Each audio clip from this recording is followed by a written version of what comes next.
কবিতা একটি প্রেমের গল্প। কবি কাব্যনীল। কণ্ঠদান করেছেন মোমা গুপ্তা। গভীর নীল রাতের কুয়াশা নীরবতা ছিঁড়ে ফেলতে চলেছেন।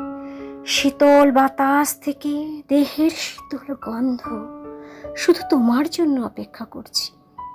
সময় পার হওয়ার সাথে সাথে আমার প্রত্যাশা তুঙ্গে উঠেছে। আমার চোখ তোমার দৃষ্টি কামনা করছে। আমাকে আঘাত দিয়ে অস্তমিত সূর্যের মতো বিলীন হয়ে তুমি চলে যাচ্ছ। কষ্টকর দিন কেটে আজও আমি প্রতিটি রাত আমার হৃদয়ে সতেজ হওয়ার স্বপ্ন দেখেছিলাম।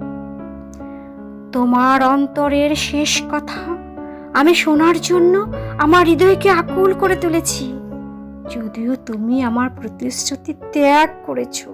এই অফুরন্ত আকাশ, অসংখ্য তারা আমার মিত্র, তবুও তোমার নীল চোখ সর্বদা আমার মনে থাকবে।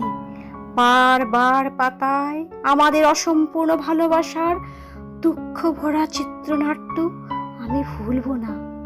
হাজার বছর জন্ম জন্মান্তর প্রতীক্ষা করব।